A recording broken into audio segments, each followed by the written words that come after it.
Hello friends, ये जो next article है आपका वो है cluster bombs and thermobaric weapon.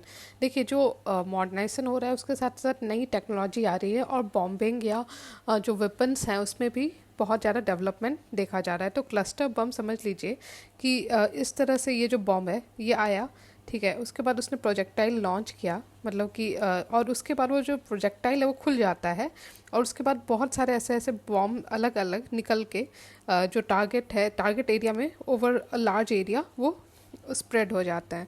तो ये है आपका क्लस्टर बॉम्ब, इसको कहते हैं। ये नॉन प्रेसिशन वेपन है जो कि इससे क्या होगा कि ह्यूमन बींग्स को लार्ज एरिया पे या तो मार दिया जाएगा या फिर उनको हार्म किया जाएगा।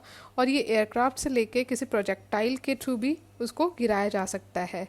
और बॉम्बलेट्स जो है कई सारे एक्सप्लोड ना हो टाइम पे और फिर बाद में वो सेम एक्सप्लोड करे, तो हो सकता है कि जो फाइटिंग है वो ख़त्म हो गई हो, लेकिन बाद में वो जो बच गया बॉम्बलेट है वो एक्सप्लोड करके फिर से हार्म क्रिएट कर सकता है। तो इस तरह से देखो कि ये नया फॉर्म ऑफ डिस्ट्रक्शन है, ठीक है, वायलेंस और डिस्ट्रक्शन है।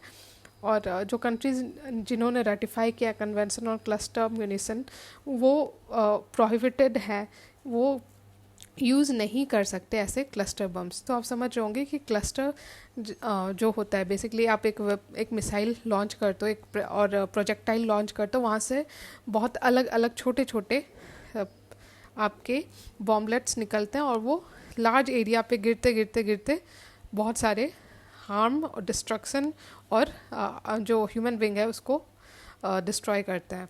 उसी तरह फिर थर्मोबैरिक वेपन अगर आप देखो तो इसमें बेसिकली होता है ये है कि जो वेपन है, जो भी बॉम्ब है वो स्ट्राइक करता है, आता है, उसके बाद एक्सप्लोड करता है, वो एक क्लाउड बनता है, उसके बाद उसमें वापस एक्सप्लोजन होता है, वो क्लाउड जो है वो बड़ा हो जाता है। इस तरह से जो सेकंड एक्सप्लोजन है वो इंक्लाइट करता है क्लाउड का, उसी का मैसिव ब्लास्ट। और वो इतना ज़्यादा स्ट्रॉन्ग ब्लास्ट होता है कि जो आदमी है वो टोटली वेपराइज हो सकता है। तो आप समझ सकते हो ये थर्मोबैरिक वेपन। जो थर्मोबैरिक वेपन है इसे एरोसॉल बॉम्ब भी कहते हैं, क्योंकि ये एयर में ही खुद एक्सप्लोड हो जाता है, मतलब कि जो सेकंड एक्सप्लोजन होता है वो एयर में होता है।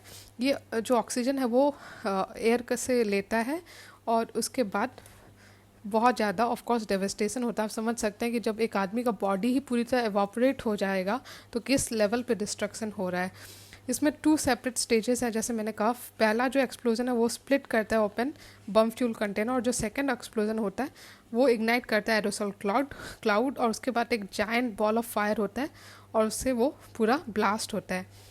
इसी से रिलेटेड एक और है कि केमिकल वेपन और बायोलॉजिकल वेपन का जो डिफरेंस है वो समझिए।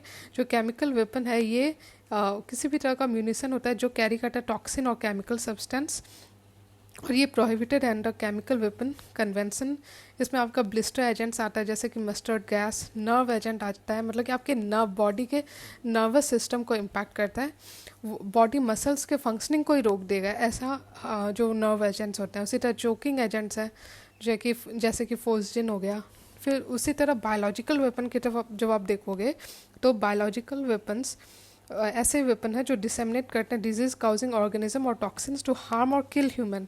इसमें भी 2 पार्ट होते हैं, एक वेपनाइजिंग एजेंट और डिलीवरी मैकेनिज्म, मतलब कि डिलीवरी जिस मैकेनिज्म से होगी वो अलग है और जो वेपनाइज एजेंट है वो अलग है।